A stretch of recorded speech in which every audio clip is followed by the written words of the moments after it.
for number 1 here, we're given that function f of x equals x squared plus 3x minus 7. We're asked to find or evaluate for f of 2x minus 3. If you recall, all that means is we're going to replace x in that function with 2x minus 3 everywhere that it appears. So that means x squared becomes 2x minus 3 squared plus 3 times x becomes 3 times 2x minus 3, and then the minus 7. And then it's just a matter of working that out, multiplying that out. Now we've done our perfect square trinomials. Remember, 2x minus 3 squared, that's really 2x minus 3 times 2x minus 3. But there's a pattern to that. You know, the f for FOIL is going to be the first two multiplied together. That's just squaring that first term. So 2x squared, 2 squared is 4, x squared is x squared. Then the outer, the O is going to be 2x times negative 3. The inner is also negative 3 times 2x, which is 2x times negative 3. So it's that doubled. So 2x times negative 3 is negative 6x. Doubled or times 2 is negative 12x. And then the last is the negative 3 times negative 3, so it's the negative 3 squared is positive 9. At this point, I want to stop and ask, does anybody have any questions on those perfect square trinomials? How to multiply them out, how to create them? Because that completing the square process is a huge process as we continue on in the course. Next then, we have the 3 times the 2x minus 3. So we're going to distribute. 3 times 2x is 6x, that's plus 6x. 3 times negative 3 is negative 9, and we have the minus 7. So finally, it's just a matter of combining. We have the 4x squared, there's nothing to combine with that. Negative 12x and positive 6x, that's negative 6x. Positive 9, and negative 7. Well, positive 9 and negative 9 make 0. Minus 7 is minus 7. So f of 2x minus 3 equals 4x squared minus 6x minus 7. How many of you had that? Any questions on how we got to it? We're good? Perfect. Okay, so then the next step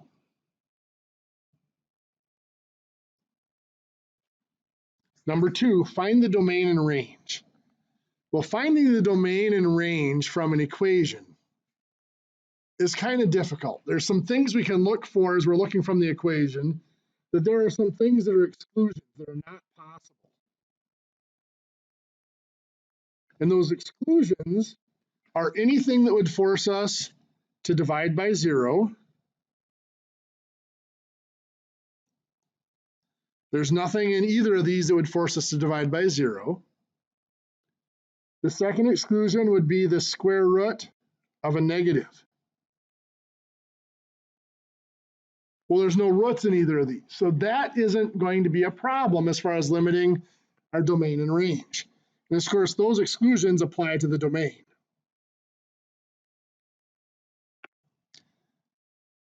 What that means is for both of these functions, the domain is most likely going to be all real numbers. In fact, it's going to be all real numbers. So for number 2 here, the domain, you could list it out as all real numbers, or we can use that interval notation, negative infinity to positive infinity. The range is going to take a little more work.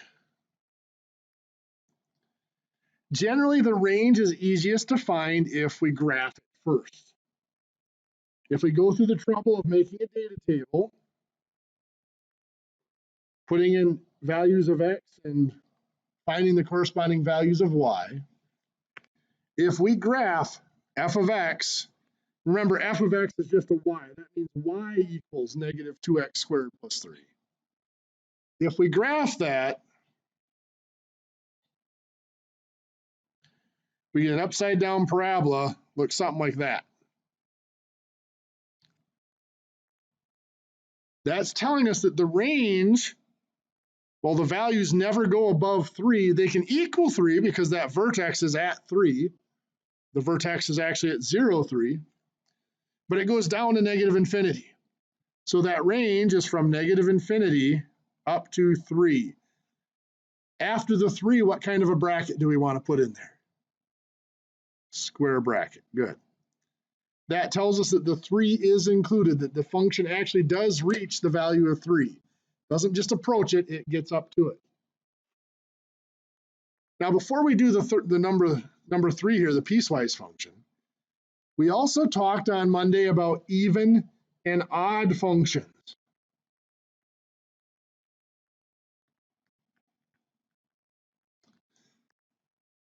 Does this function here, once we see the graph, does it qualify as either of those? Remember, it's about symmetry and reflection. An odd function is symmetrical, has symmetry with respect to the origin.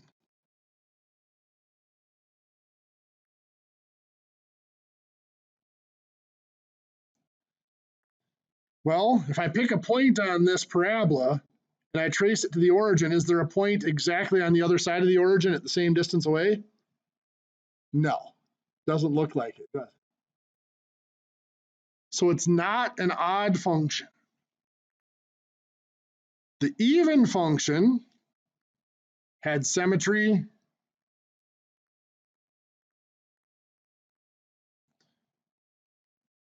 with respect to the y-axis. So with the y-axis in play, if I pick a point on here, is there a corresponding point on the opposite side of the y-axis, the same distance away? Yeah, for every point I pick, there's a corresponding point there. This is an even function. Remember, we said one of the things that's usually a giveaway is the powers. The largest power in here is an even power. So that means it doesn't guarantee it's an even function, but it means it's a candidate to be an even function. Now, the algebraic test for an even function was that f of negative x is equal to f of x. So f of x here was negative 2x squared plus 3. To combine with what we did in that first problem, f of negative x would be negative 2 times negative x squared plus 3. Well, negative x squared is just x squared. Negative times a negative is a positive, plus 3. So yes, that is equivalent to f of x. So that does prove that this is an even function. Any questions there? I know I went way past what I was asking you to do for number 2, but some good review. Okay, so for number 3, is there anything in number 3 that would limit the domain? We're not dividing by anything, so there's nothing to divide by 0. There are no roots, so there's nothing there. We check these restrictions, and it restricts the pieces of the function to only certain sets of the domain, but it does include all numbers. Less than or equal to 2 and then greater than 2 does include everything. So the domain here for number 3 is negative infinity to positive infinity. In other words, all real numbers. To do the range, once again, it's probably easiest to graph it. So if we do our graph, the first graph there is, or sorry, the first piece, 2x minus 3, but it only goes up to x equals 2. So we have a y-intercept of negative 3 right there. A slope of 2 means we go up 2 over 1. We'll go up 2 over 1 again. That's positive 2. That's as far as we're going to go in that direction. But it keeps going off to the left to negative infinity. Then from 2 up, the graph is 3 minus x. Well, that would be a y-intercept of 3. That's right here. Minus x is a slope of -1. So down 1 over 1, down 1 over 1, and you keep going. We're going to start here and go, we're not going to fill in up here because that section doesn't start till x equals 2. Is going to look like that. From that graph, we can now see that the range never gets larger than 1. The y value never gets larger than 1. It does equal 1, but then it goes down to -infinity. So for this graph, the range goes from -infinity up to +1. And of course, square bracket because it does include the 1. Any questions there? I want to spend a couple more minutes reviewing that range a little bit here.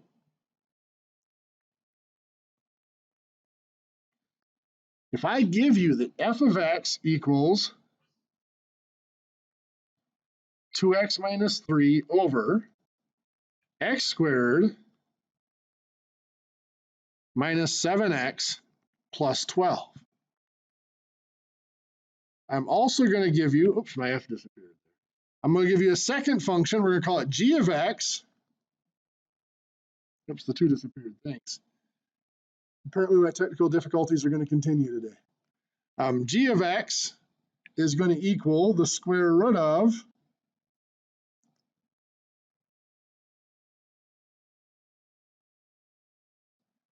we'll go 2x plus 8. I want you to take a second and try to figure out what the restrictions on the domain is going to be for those. What values cannot be used for x? We'll go over those in just a minute.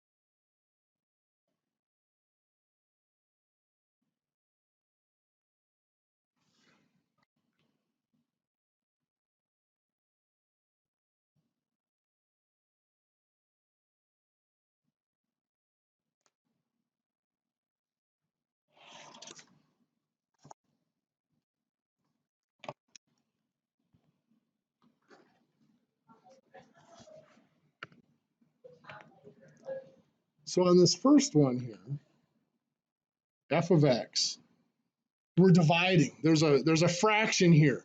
So this portion, the denominator of the fraction, or the piece that we're dividing by, whichever way you want to think about it, cannot equal 0. We cannot have a denominator that's 0, or we cannot divide by a 0. To figure out when that would equal 0, we're going to factor it. That's x minus 3, x minus 4. And then we solve it. Either x minus 3 equals 0 or x minus 4 equals 0. So we simply add 3 here. X equals 3 or x equals 4. Now we have to be careful. Those are the values where it would equal 0. So technically, x cannot equal 3. So I did that wrong. X cannot equal 3 and x cannot equal 4. So when we do the domain of this function,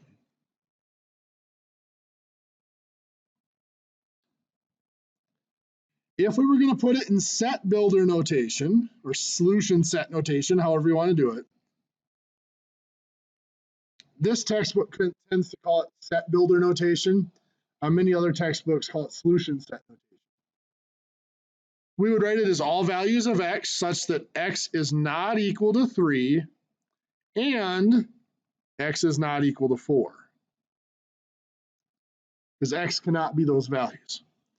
In interval notation, well, it would be the interval from negative infinity up to 3 using a round bracket showing that we don't include the 3, combined with, that's the union symbol, the interval from 3 to 4. Again, round bracket showing that the 3 and the 4 are not included, just the numbers in between them.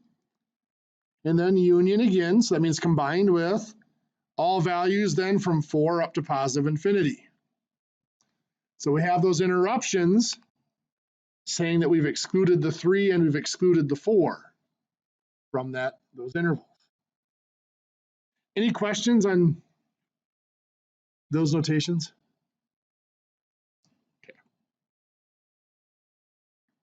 When we get to of course, my math lab will tell you what notation it wants it in, and actually will probably give you the format and you just plug in the numbers. On a test, I will usually spell out what notation I want the answer in. In general, I'll ask you to do it in both just so we have it. For the second one here, g of x, what am I worried about there? What are my restrictions?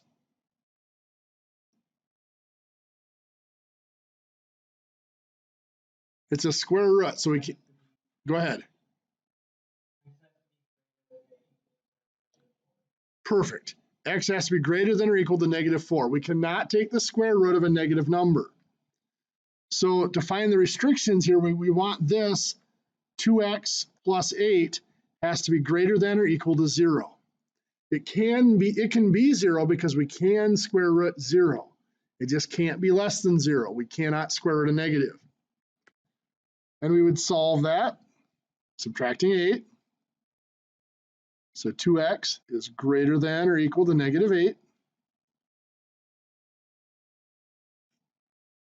Again, we subtracted, but we don't have to flip the sign. We only flip the inequality sign if we multiply or divide by a negative.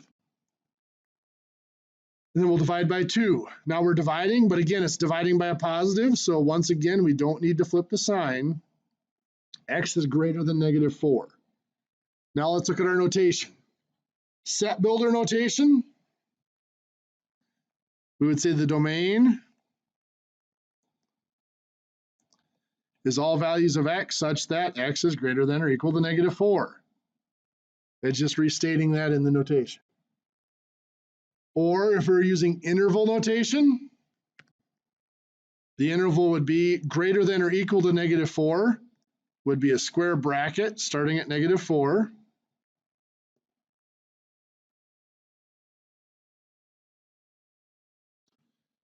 Greater than or equal to means it goes up to positive infinity. And of course, it's always a round bracket on the infinities. Any questions there? Okay. So our main goal for today, new topics for today. Are there any other questions off the homework from Monday I should put out there? Okay.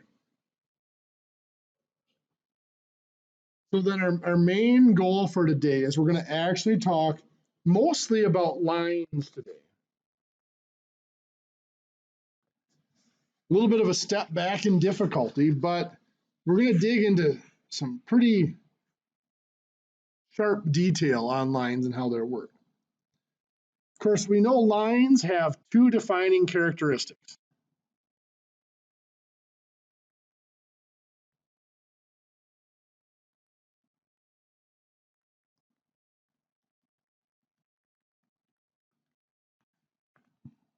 Their starting point,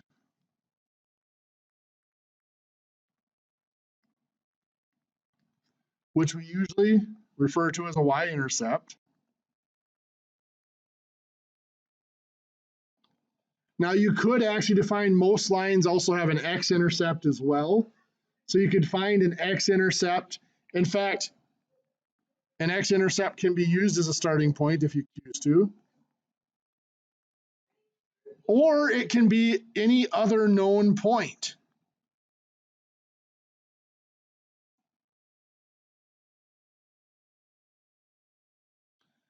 And Richmond, can I get you to push that door shut for me quick, Valerie? Thank you.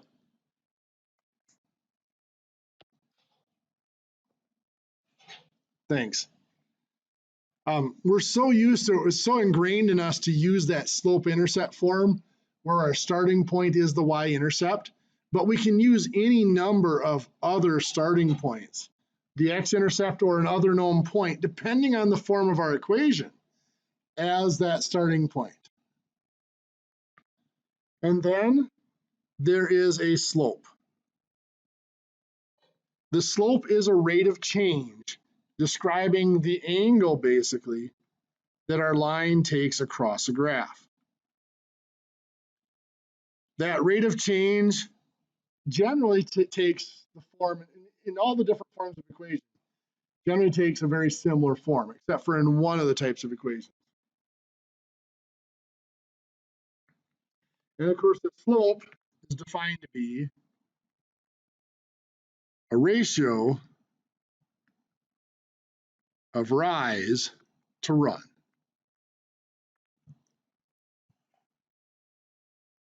So what we are used to looking at for an equation is that slope-intercept form. Y equals 1/2 x minus 3, or a similar equation to that. And when you have an equation like that, we start out at the y-intercept. That's the number that's added or subtracted to the x. That's at -3. That's our starting point in this case.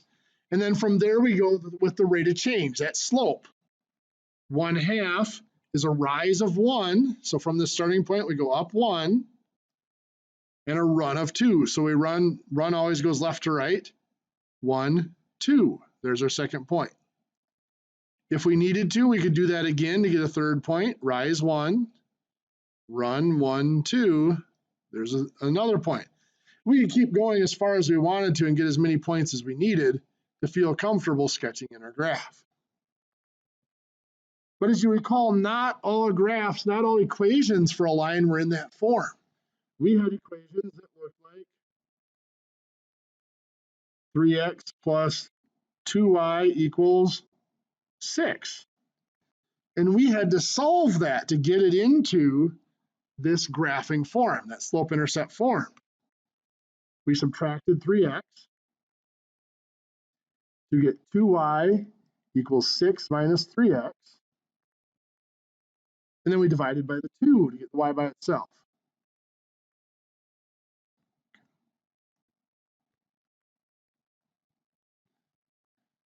So the 2 cancels out there. Y on the other side, 6 divided by 2 is 3. Negative 3x divided by 2 is -3/2 x. And that's what we had to graph. We started at our starting point of +3. That's what's being added or subtracted here. Come on now. +3, 1, 2, 3. And from there, there's a slope of -3/2. So we go down 3 and over 2. There's our second point. So our line goes through those 2 points.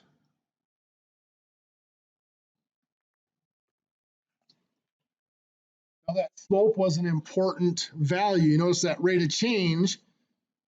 We could use the graph and that idea of slope to find our equation.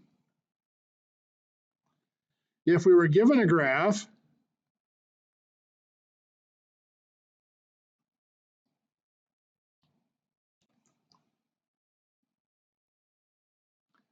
like this, we know that that equation is going to take the form of y equals the slope times x plus or minus whatever the y-intercept is going to be. The easiest piece to fill in here was the intercept. What's the y-intercept for this line?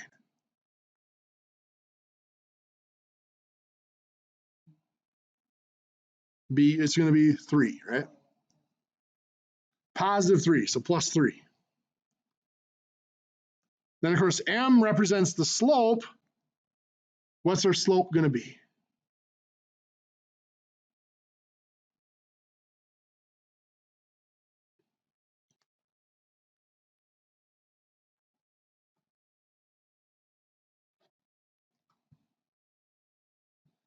Well, it's pretty easy to pick out coordinate points here. Those two, were the y-intercept and the x-intercept, are coordinate points. As we go left to right, to get from this one over to that one, we're going to go down 1, 2, 3. That's a rise of -3 because we're going down. And we run 1, 2, 3, 4. So that's a run of 4. So the slope is -3/4. So it's -3/4 x plus 3. So y equals -3/4 x plus 3. We could find equations given a point and the slope.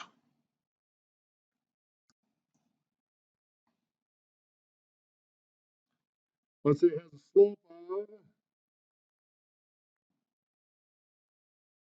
1/2 and it goes through the point.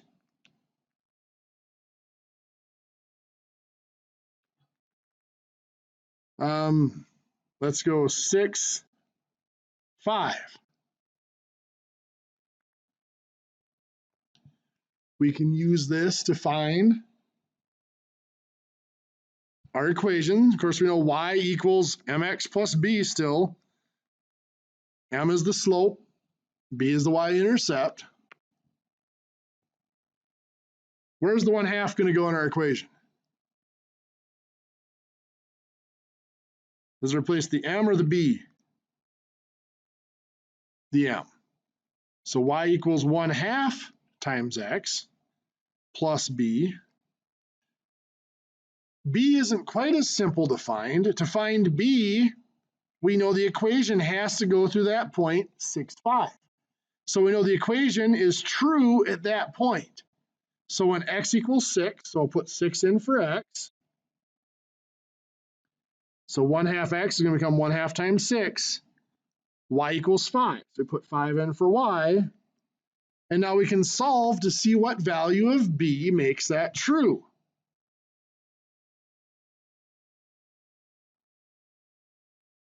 One-half times 6 is 3. And we'll subtract the 3 to get b by itself. 2 equals b. So what that's telling me, if I go back up to this equation here, that b has a value of 2. So y equals 1/2 x. Instead of plus b, we're going to put plus 2. That is the equation for that line.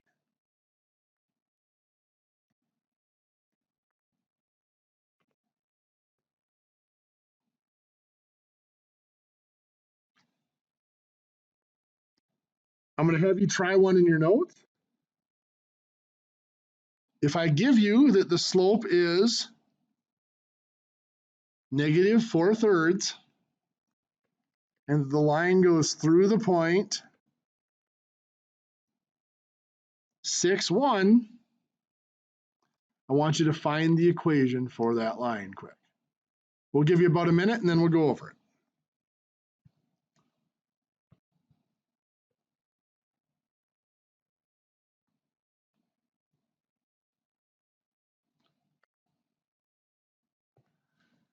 So if we start out of that form, y equals mx plus b, we know right away that m is going to be what?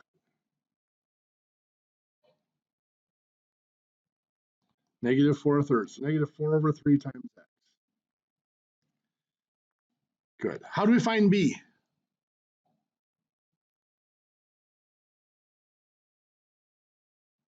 I put in the 6 for x, -4/3 times 6, and the 1 for y. So we're going to solve for that value of b. What is -4/3 times 6? -8 is true.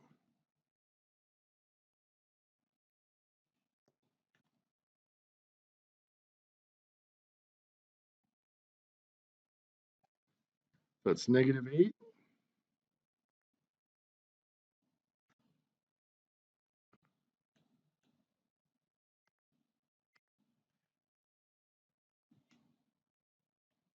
That's 1. Oops, gotta set my line right. plus b. And then we solve for b by,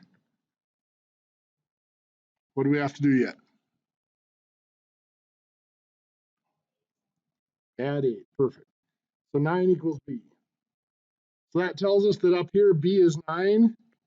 So that's y equals negative 4/3 x plus 9. Any questions? Okay. Well, what if we're not given the slope? What if we're just told that the line goes through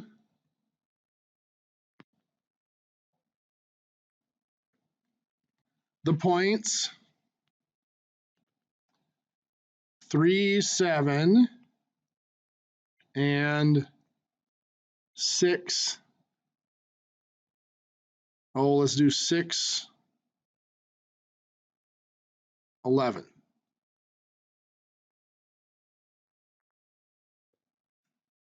Well, I'm going to argue that this is actually the same information we were just given. Anytime we're given 2 points, we're given the slope because we can just use that slope formula. If you recall from our first week, the slope formula, the slope is y2 minus y1 over x2 minus x1. So if I label this point 1 and point 2, going into my formula, what's going to be x2, or sorry, y2?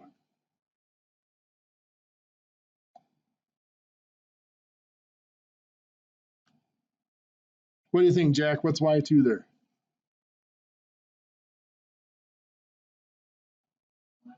11, perfect. And then minus y1, 7, good. x2, Valerie, what's x2? 6, perfect. Minus x1, Carolyn? Perfect, 3. So now 11 minus 7 is 4. 6 minus 3 is 3. So our slope is 4/3. So going to our equation, y equals mx plus b, we know that m, at least, is 4/3. 4/3 x plus b. So now the question is, which of these points do we use to find out what b is? Well, the answer is it doesn't matter. We can use either one of them. Let's do it both ways just to show that it works. Let's use the 3, 7. What goes in for y?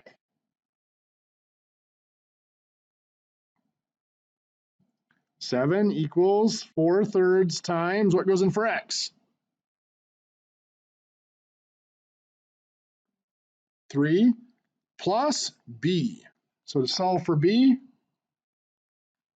4/3 times 3 is just 4. What do we do next?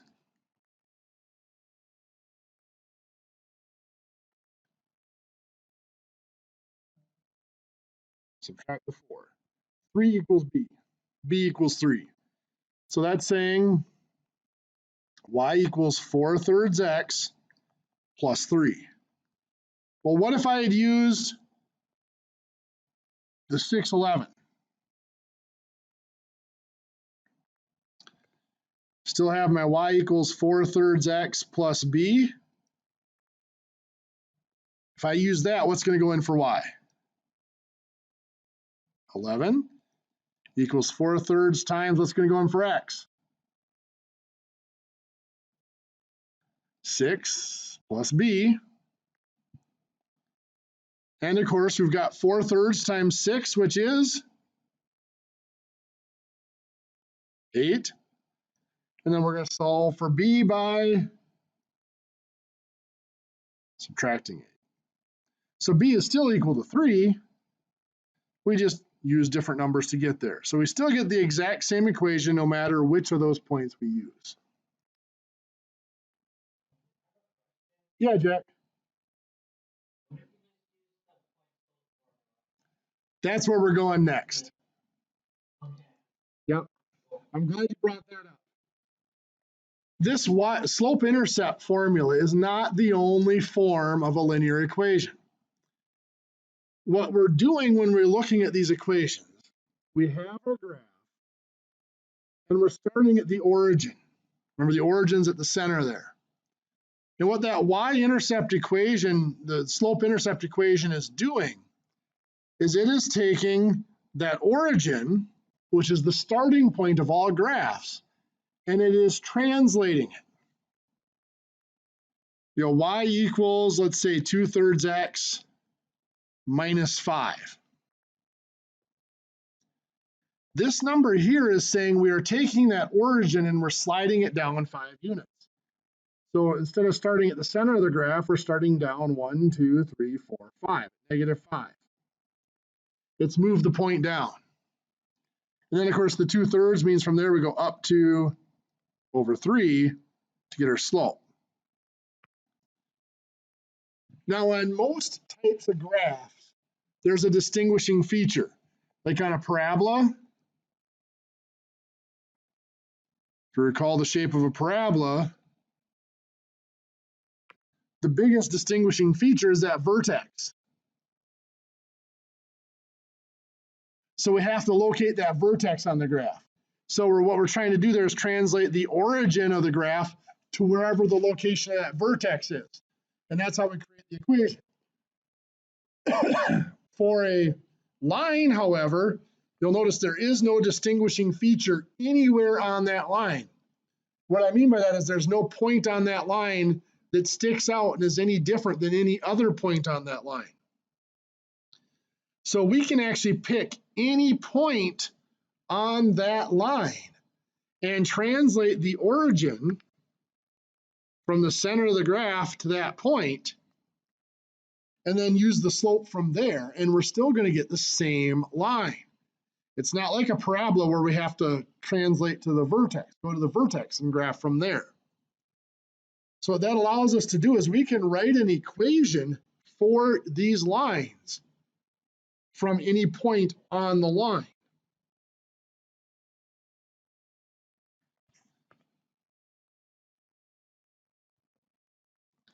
Which gives us something called point-slope form of an equation.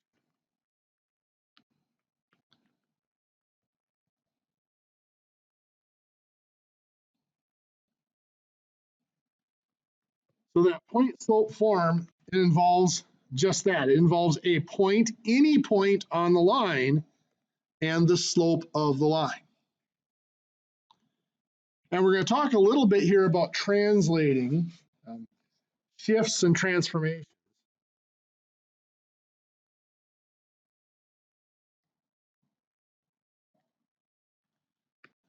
And as we mentioned before, what we're doing is we're moving the origin, the center of the graph, to a desired point on the actual shape, whether it's a distinguishing feature like a vertex or an inflection point or whatever, or on a line, just any random point on the line. We translate horizontally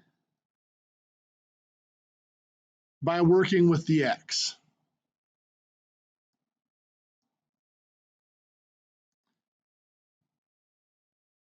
If I put, well, let's just do this.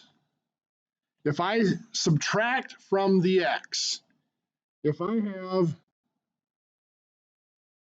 the function y equals 2x, that gives me a line that looks something like this. The y-intercept close to 0, of course, is 0. When x is 1, y is 2, x is 2, y is 4, x is -1, y is -2, x is -2, y is -4. We get that line that goes like that. If I try to replace the x, so we can think of this as f of x equals 2x as a function. If I try to replace the x, if I look at f of x minus 2, what does that do to that function? Well, the function is now 2 instead of times x, it's times x minus 2. what happens here is when I put numbers in here for the x, if I put the number 2 in there, well, 2 minus 2 is 0. It behaves like 0 does. So that just moves it over there. If I put in 1, well, 1 minus 2 is negative 1. It's behaving like it would at negative 1. That's right there. Every point we put in for x is behaving as though it is 2 smaller than it is because it's x minus 2. So what it does is it shifts the graph over 2 spots. The bigger values of x behave like smaller values. So it moves the whole graph over 2 spots to the right. We'll talk more about that as transformations, but we can do the similar thing now like this, f of x plus 2. Now notice I didn't have it's not x plus 2 in the parentheses, it's f of x and the plus 2 outside of it. So f of x is 2x. I'm going to add 2 to that value. So now when I put in 0 for x, 2 times x is still 0, but we're adding 2 to it. So it goes up 2 spots. If I put in 1, 2 times 1 is 2. That's where it was here, but we're adding 2 to it, so it goes up 2 spots. What that has done is shifted the whole graph upward 2 units. So we can move the graph around by either adding values to the domain, to the x, like we did up here, or by adding values to the range. That's after the function has been completed, adding or subtracting values to it. If I were to put this back in the form, by the way, of y equals 2x, right? Instead of f of x equals 2x. And I did this, what I just did here, where I added 2 to it. Well, instead of adding 2x over here, what I could do, well, let's just do that. I'll start with the plus 2x over there. I can actually subtract that 2 from both sides. And it looks like this, y minus 2 equals 2x. It's the same equation, right? The reason it makes more sense to do it this way is here we're subtracting from the y, that moves us up and down. Here we're subtracting from the x, that moves us side to side. It makes it consistent. Now I realize I just went the long way around to explain where point slope form comes from. But point slope form goes off of that concept. If we add or subtract to the y, it moves us up and down on the graph. So we call that amount that we move up and down y1. So we're saying we're going to take the y value and subtract some initial value of y1 from it. That equals, it's still going to be the slope, we're going to call it m, times x, and if we add or subtract to the x, it moves us side to side. We're going to subtract x1, we're going to call that the initial value of x. So that form right there is our point slope form of an equation.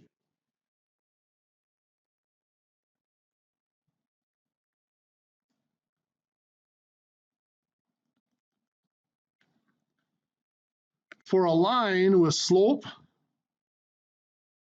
equal to m, and through the point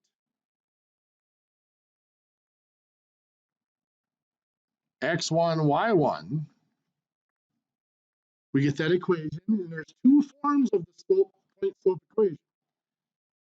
The one that I prefer is this one, y minus y1 equals m times x minus x1, because it shows that you do the opposite If you're subtracting from x, you're going in the positive x direction. If you're subtracting from y, you're going in the positive y direction. If you're adding to x, you're going in the negative x direction, or adding to y, you're going in the negative y direction. An alternative form looks like this, simply that y equals m times x minus x1 plus y1. The reason that this form is often used is because it allows us to use that function notation. That's f of x equals m times x minus x1 plus y1. Okay, it's 10:21. Let's take a short break. Give you a few minutes. Let's come back at about 10:30 and we'll pick up from there. We have this point slope form of a line. And we had that line that went through, what did we have? 3, 7, and 6, 11, if I remember right.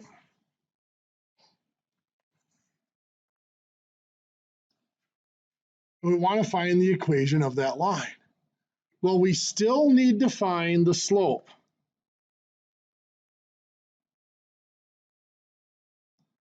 So we're still going to go through that process of m equals, now again, we'll live at 0.1 and 0.2, and we already did this, so I'll just fill in the numbers. y2 is 11, minus y1 that's 7. x2 is 6, minus x1 that's 3, giving us that slope of 4 over 3. Now, instead of plugging that into y equals mx plus b, and then having to use one of the points to solve for b, I can use this point slope form. I'm actually going to use the other form, this one here. Y minus y1 equals m times x minus x1. Well, since I labeled this point 1, let's use that. So y minus, what's y1 here? 7. I could put that in parentheses, but I don't necessarily need to. Equals m is the 4/3, my slope, times x minus, what's going to go in there? x1 is 3. Perfect. And there's our equation. Now, we had this other point here. Would it be a different equation if I use that other point? Well, the answer to that is yes, but no. It will be a different equation, but it'll be equivalent. Let me show you what I mean. If we use that one, oops, come on. It's going to be y minus what? 11. Again, I'll put the parentheses around it. Equals 4/3 times x minus 6. Perfect. So either of these, I can reduce them to get an equivalent equation. Let's go ahead and do that process. Nothing to do over here. That's just going to be y minus 7. I'm going to distribute the 4/3. 4/3 times x is 4/3 x. 4/3 times negative 3 is a negative 4. I add 7 to both sides to get y by itself. Y equals 4/3 x. Negative 4 plus 7 is 3. Then, if you recall, that is the slope-intercept equation that we got before. Well, let's work over here. It's going to be the same process with just different numbers.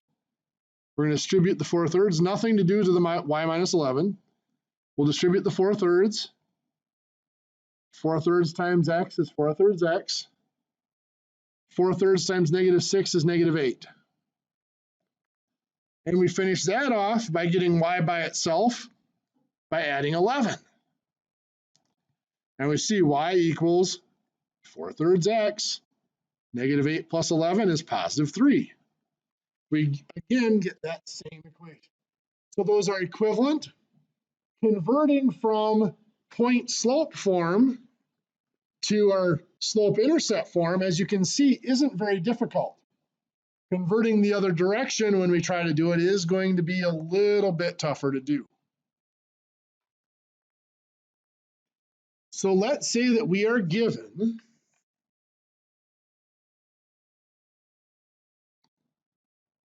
an equation has a slope of negative 1/2 and goes through the point 5, 4. Well, here, this is what the point slope form is designed for. Y, what's going to go in here? Minus 4 equals, what's next? The slope of negative 1/2 times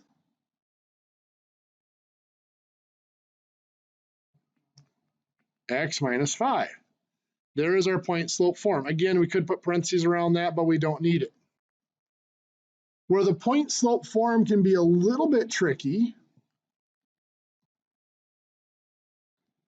because we have a slope of a negative 5/3, and we're going to go through negative 2, 4. Now I'm going to stop putting the parentheses around the y part here because we really don't need it. But this is going to be y, what comes next?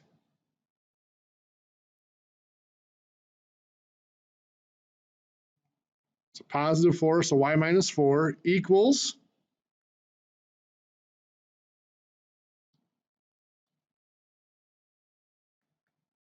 slope of negative 5/3 times, now this is x, what's going to go with the x here?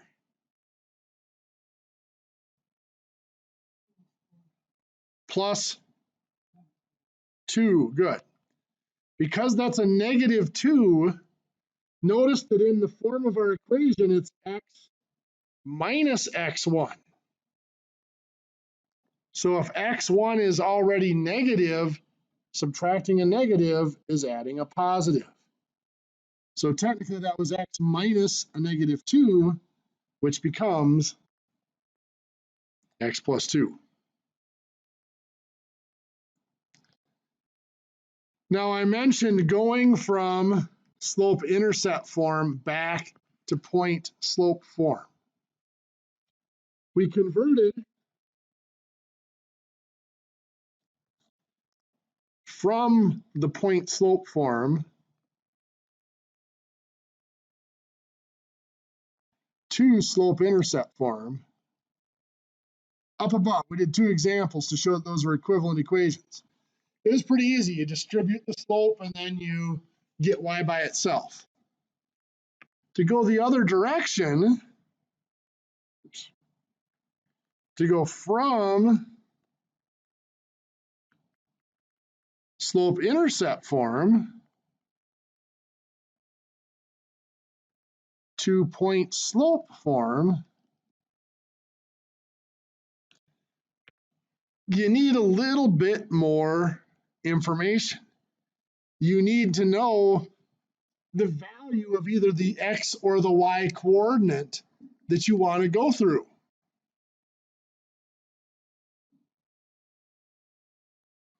If I have the equation y equals 1/3 x plus 5, and I want to convert that into point slope form,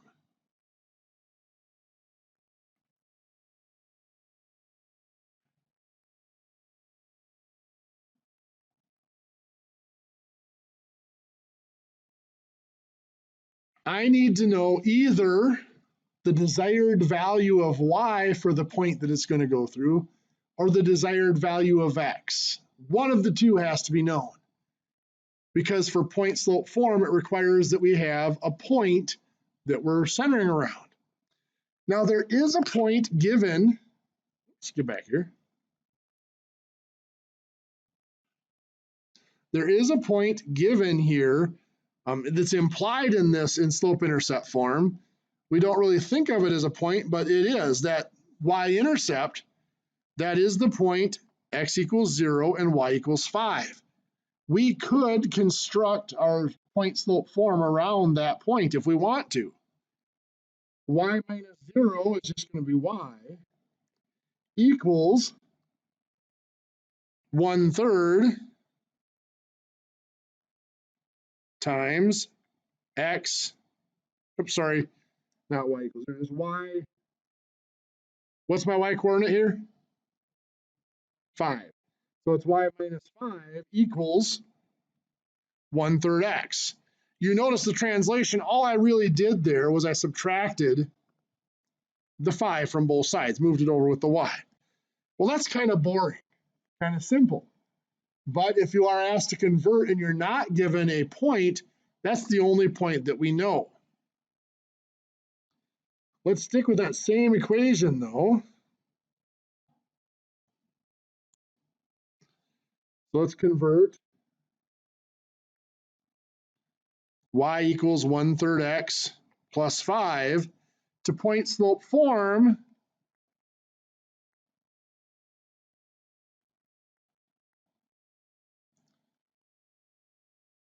where x equals 6. So we're going to go through a point where x equals 6. Now here, this conversion is actually relatively simple. We need to find the y coordinate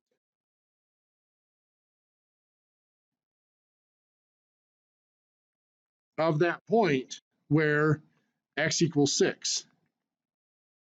So x1 is 6. Should have put x1 there, by the way. We just need to find y1. Well, to do that, we're just going to put 6 in here for x.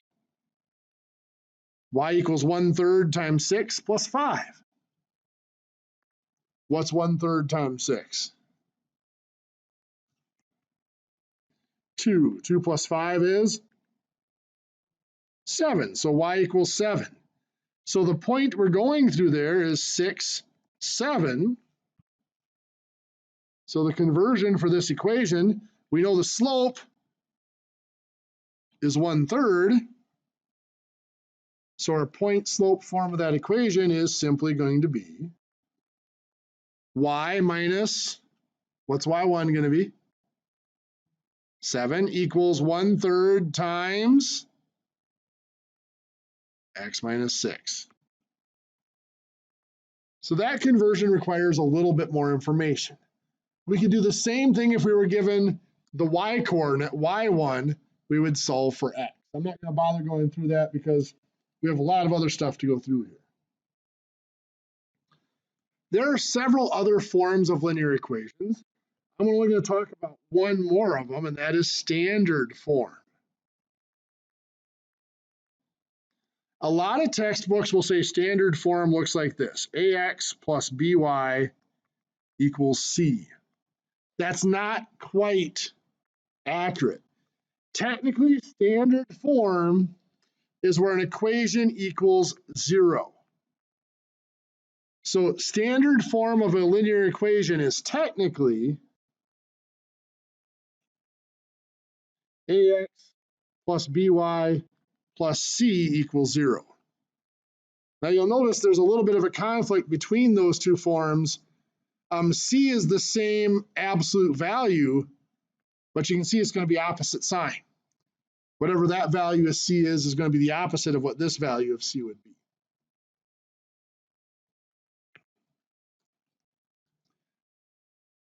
For what we are going to do, we are going to use this form, by the way, for standard form, with everything is on the left side and it equals to 0.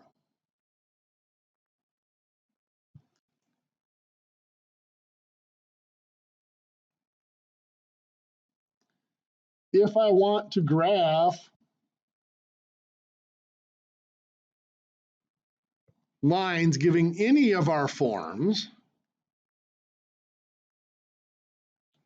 I'm not going to do any examples of slope-intercept because we've done that. But if I want to graph lines in point slope form, if my equation is y plus 2 equals 2/3 x minus 6, I can graph that pretty simply. What point does that line go through?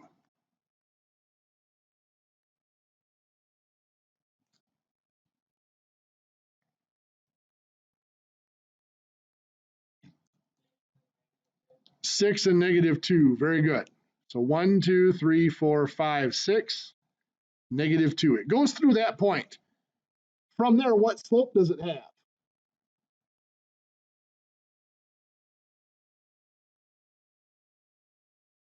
Slope of 2/3, right? So up to over 3, there's another point on the line. There's our line. We can graph that line rather quickly. If it's in standard form, it's not quite as simple. We might have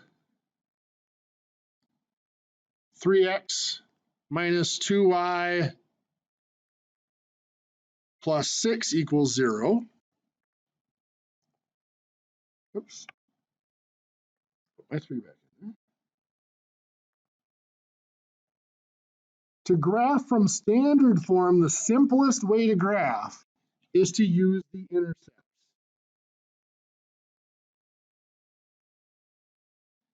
If you go back to, I believe it was about our second class, we talked about X-intercept and Y-intercept. The Y-intercept is where x equals 0. So I'm going to find the Y-intercept by replacing x with 0. So 3 times 0 minus 2y plus 6 equals 0.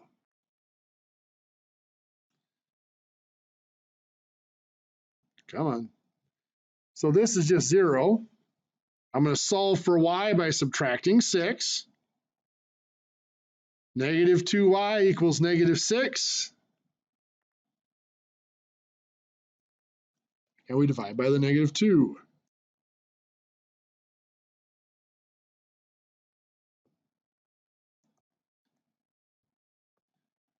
Y equals a positive 3. So the coordinate 0, 3 is the Y-intercept.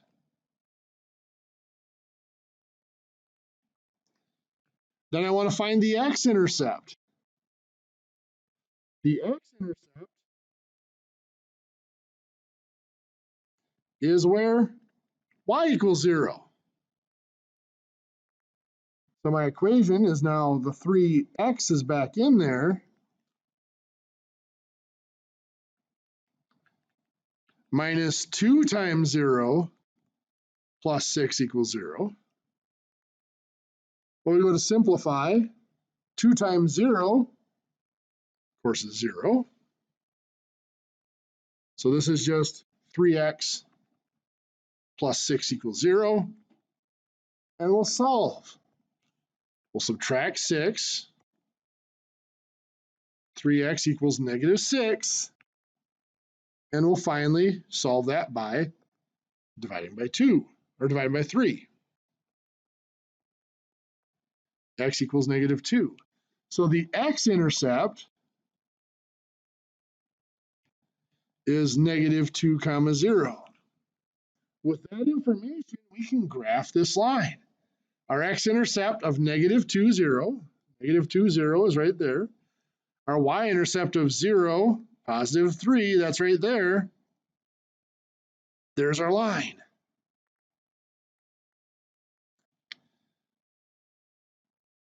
Now, there are shortcuts for finding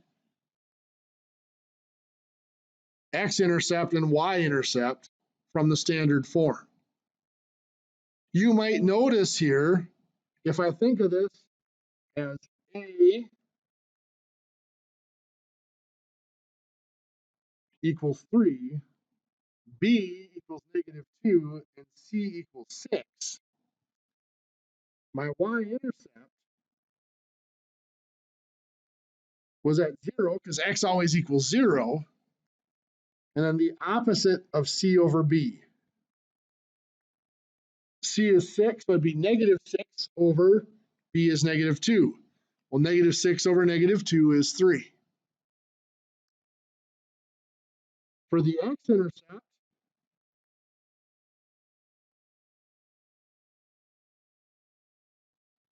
the y is 0, so that's 0.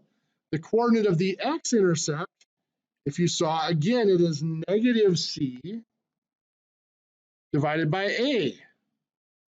So here c was 6, negative c would be -6 divided by a of 3. -6 divided by 3 would be -2. That is the x-intercept. Once we have those, by the way, the slope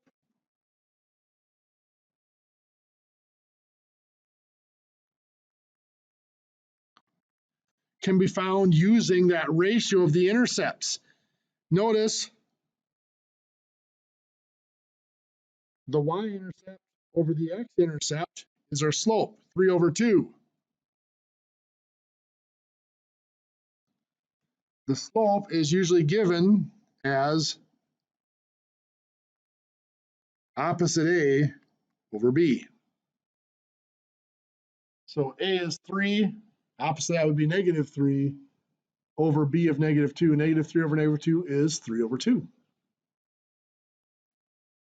For the lines, these shortcut formulas like this, the ABC, not such a big deal, but as we get into conic sections, parabolas, hyperbolas, ellipses, those little shortcuts are going to be vital for graphing those. So I throw them out there just so you get used to that notation for finding those features. So if I give you an equation in standard form, I want to keep it fairly simple here. 4x plus 2y minus 8 equals 0.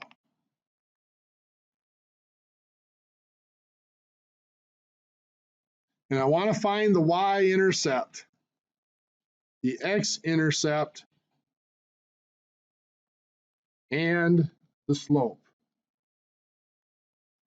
In your notes, I want you to take about 30 seconds and see what you come up with those, and then we're going to go through them.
So as you were working through those, I filled in the formulas there in green for the y-intercept, the x-intercept, and the slope using the A, B, and C. Also, we note from the equation A is 4, B is 2, and C is -8. So for the y-intercept, x is 0, -c over b. Well, since c is -8, -c is 8. So that's 8 over 2, which is 4. So the y-intercept is at 0, 4. The x-intercept is where y equals 0. C is still -8, so -c is 8 over a, which is 4. That is 2, 0. So our x-intercept is at 2, 0. Slope is negative a over b. A is 4, so negative a is negative 4 over 2. So we have a slope of negative 2.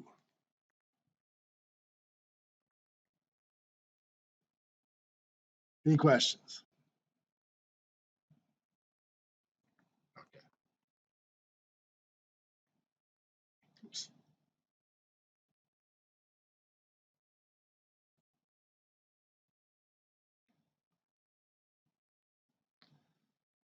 Okay, so the next thing we want to talk about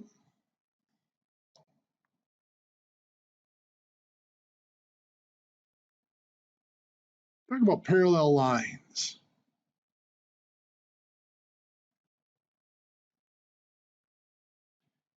If I have a graph of a line,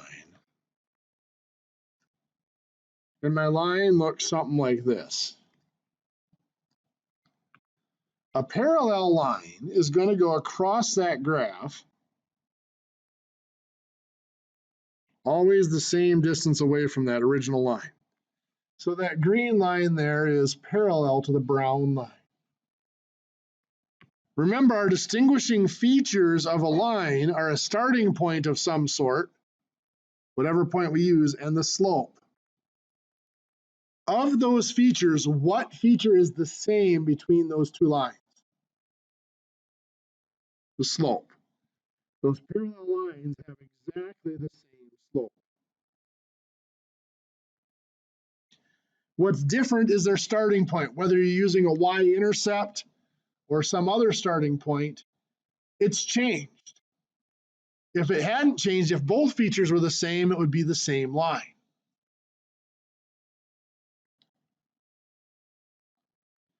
So if I ask you to find the equation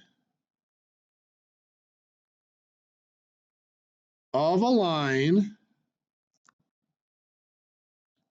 parallel to y equals negative 2/3 x minus 3 and through the point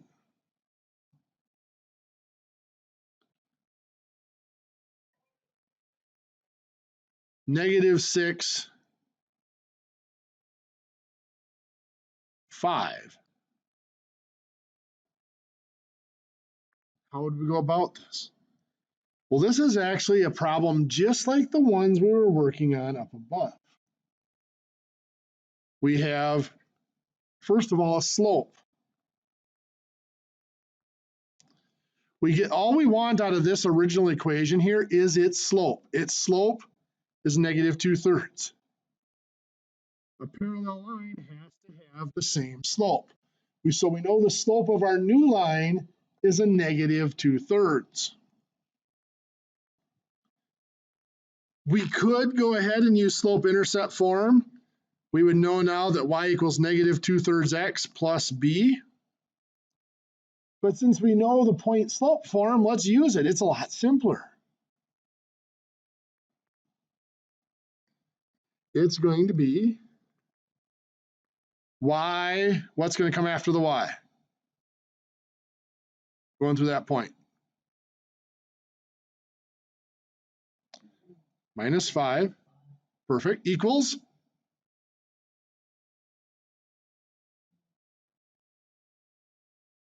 negative 2/3. Good. Sorry, I keep cutting you off there, Jack. X plus 6. Good. There's our equation. We could have substituted in the 5 and the negative 6 here to find b if we would have wanted to as well. Well, of course, we can't discuss parallel lines without discussing perpendicular lines.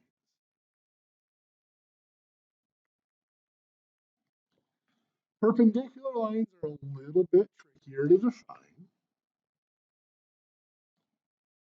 I want to make this a little more obvious here.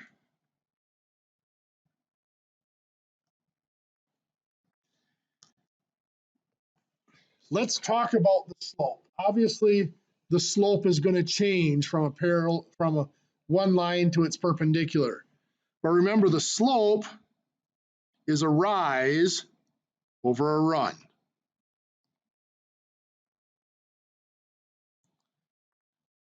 Perpendicular line, let's go through this point here. Perpendicular means it's at a right angle.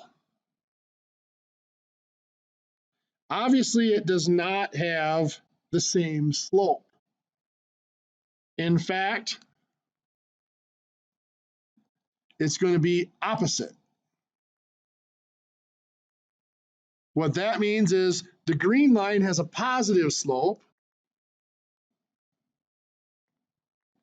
The blue line has a negative slope. The perpendicular, if the line has a positive slope, the perpendicular will be negative. If the line has a negative slope, the perpendicular will have a positive.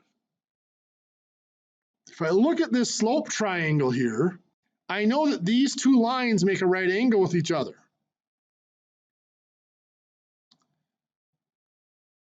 If I look at that slope triangle, there's a right angle right here, of course, but I'm more concerned about these two angles. We know that in a right triangle, those other two angles, the two non-right angles, also add up to 90 degrees. They're complements. So what that means is down here, when this line goes through, and this is perpendicular, this is a right angle, the angle formed over here is just that one. So what's happened is this slope triangle gets turned on its side. What was the rise now becomes the run. What was the run now becomes the rise. So it's not only is it opposite, it is reciprocal.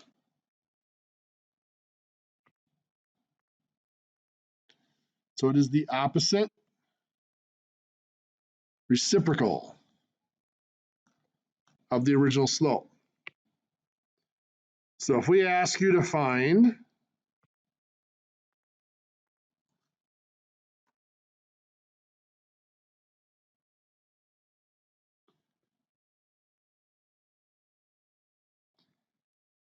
the equation of a line perpendicular to y equals negative 2/3 x plus 7 and through negative 6, 7 again. Again, all I care about from that equation is the slope. What's the slope of that equation? Negative 2/3.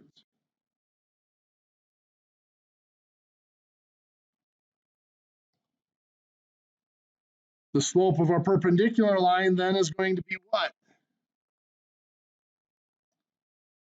Perfect. This slope was negative, it's now going to be positive, that's the opposite. And then 2/3 becomes 3/2, that's reciprocal. And we could have gone ahead and done that slope-intercept form, y equals 3/2x plus b. We could put that point in there and find b. Well, let's go ahead and use point slope form again. Once again, it's y minus 7 equals 3/2 for the slope and x plus 6 because it's a negative 6. What do you think? Not horrible? Still better than a sharp stick in the eye? Most days. Okay, so just a couple of things to tie up. The slope is a rate of change.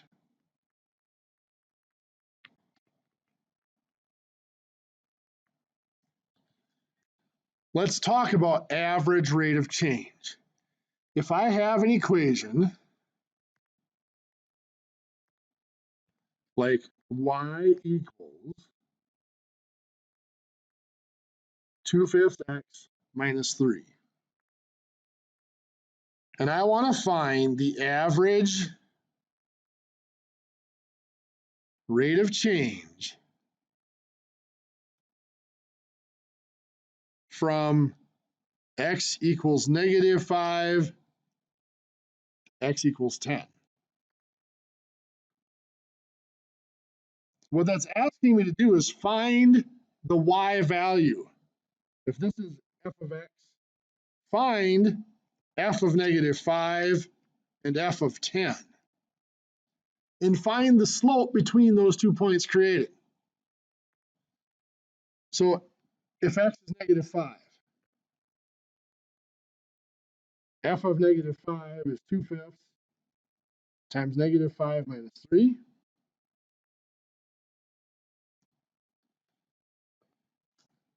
2/5 times -5 is -2, minus 3 is -5. So if x is -5, y is -5. So I get the ordered pair -5, -5. Let's find f of 10. If x is 10,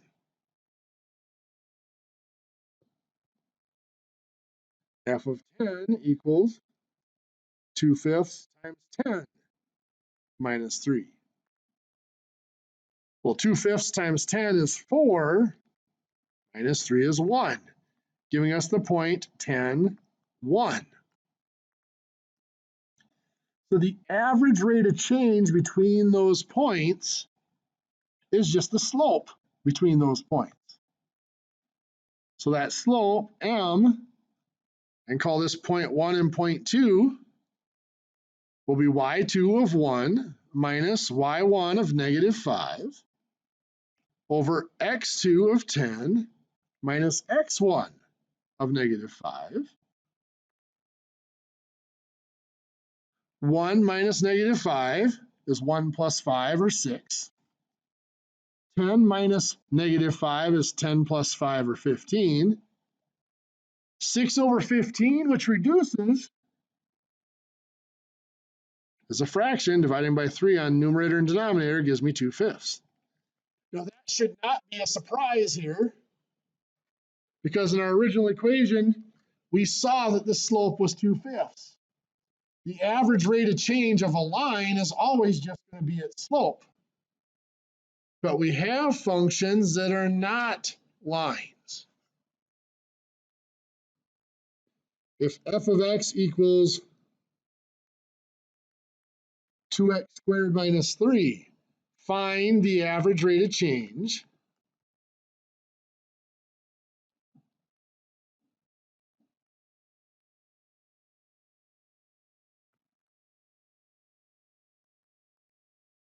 from x equals 1 to x equals 3. So what that means is we're going to find f of 1, which is 2 times 1 squared minus 3. 1 squared is just 1. 2 times 1 is 2, minus 3 is -1. So if x is 1, y is -1. There's our ordered pair.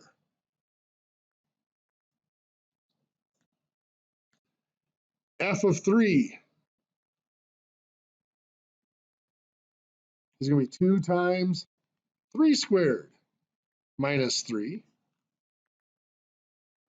3 squared is, come on then, 3 squared is 9. So it's 2 times 9 minus 3. 2 times 9 is 18, minus 3 is 15. So that gives us the ordered pair 3, 15. Finding the slope between those points. There should be 15 there. y2 is 15 minus y1 of -1 over x2 of 3 minus x1 of 1. 15 minus a -1 is 15 plus 1, which is 16. 3 minus 1 is 2. So it's an average rate of change of 8, a slope of 8. Now, one of the things that we will see as we move on in the course, and if you were to go into calculus, the average rate of change between 2 points. Obviously, this is a parabola. It actually looks, if you graph it, looks something like this. We are going from x equals 1 to x equals 3. If the average rate of change between those 2 points is 8, somewhere between those 2 points, the slope equals 8.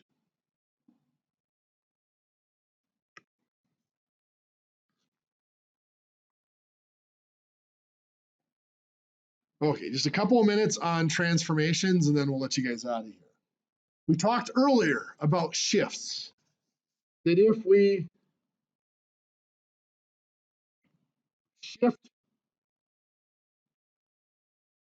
along the x-axis,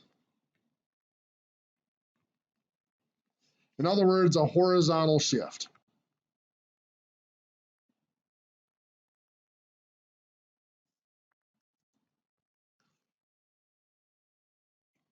if we subtract from x, x minus h, that moves it h units to the right. If we add to x, x plus h, we're moving h in the negative direction. It moves h units to the left. The same was true for the y. If we wanted to shift along the y-axis,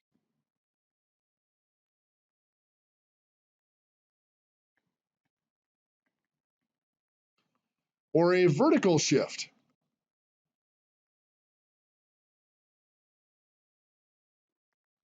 Now notice I used the letter h as what I subtracted from x.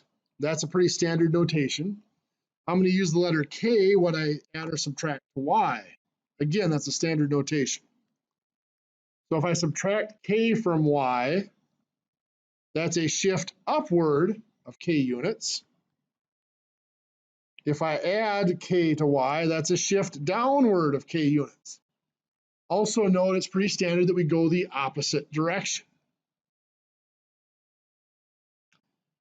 But we can also have a combined shift.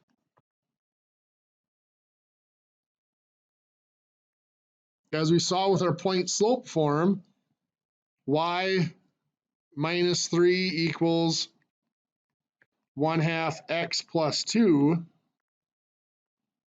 What that is saying is we're shifting our starting point from the origin to, that's a positive 2 for the x, we're going to go negative 2 for the x, minus 3 from the y, so we go up positive 3. Our origin shifts to that point of negative 2, 3. And then the slope of 1/2 goes through that point. As we get into some of our more advanced equations, because they like to have that f of x notation, that function notation, they really don't want to have f of x minus 3. They don't like that. So they do it like this. F of x equals 1/2 x plus 2 plus 3. When you see it in that form, though, you have to remember that this really is y minus 3. So the value with the x is staying true. We're going the opposite direction. Positive 2 means we're going to a negative 2. This one, however, is not true to form. It's been moved over there. It's been manipulated. So that one is the direction we're going. It's a positive 3, we go up 3. If it's a negative, we would go down because it has been shifted from the left side over to the right and it's changed signs. That's going to be a pretty standard form that we're going to see in all sorts of functions that we do. F of x equals y squared. That's a standard, or so not y squared, equals x squared. That's a standard form of a parabola. Well, we are going to see, of course, that would be a parabola that looks something like this.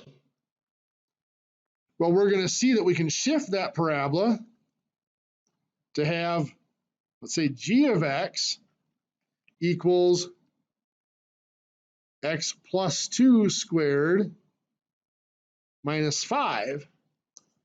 Now remember what's going on in here. Come on, Ben. This is the opposite. It's x plus 2, so that means it's going to negative 2. This has been moved over, so we go in that direction. Minus 5 means we go down 5.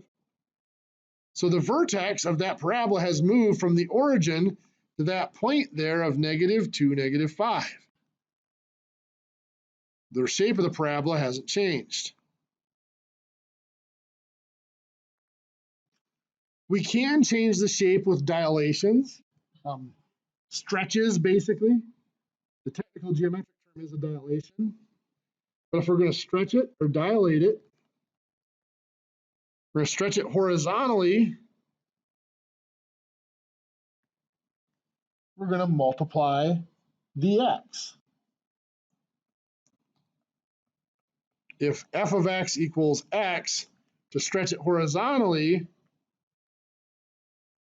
g of x equals some factor. We go p times x. That stretches it horizontally, or shrinks it horizontally. If I'm going to stretch or shrink it vertically,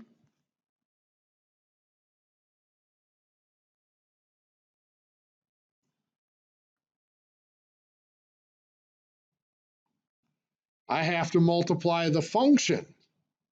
So if I have f of x equals x, to stretch it vertically, it's p times f of x. I'm multiplying the whole function. So what does that mean? So let's say I have the function f of x equals 2x minus 1. That's my equation, that's my line on the graph. If I want to stretch it out horizontally, let's say horizontally by a factor of 3, I'm going to multiply the x by 3. I'm going to place x with 3x. So that means that's going to be 6x minus 3. Now, when I stretch by a factor of 3, I'm actually shrinking it. If I wanted to stretch it, I would divide or multiply by a fraction. If I wanted to stretch it out vertically or compress it vertically, I would multiply the function. So again, if I'm starting with f of x equals 2x minus 1, if I want to affect it vertically by a factor of 3, it would be 3 times the whole equation, like that. So stretching horizontally, I'm multiplying the x. Stretching vertically, I'm multiplying y, or the whole equation. We will talk more about those translations and stretches or dilations as we go through all of our different types of functions over the next several weeks. For now, we are starting, this is the first homework assignment of week 3. So what we covered today is homework 3A, which will be due next week, Tuesday. Remember also that homework 2B is due tomorrow. It's due this week, Thursday. And quiz 2 is due this Friday. Any questions?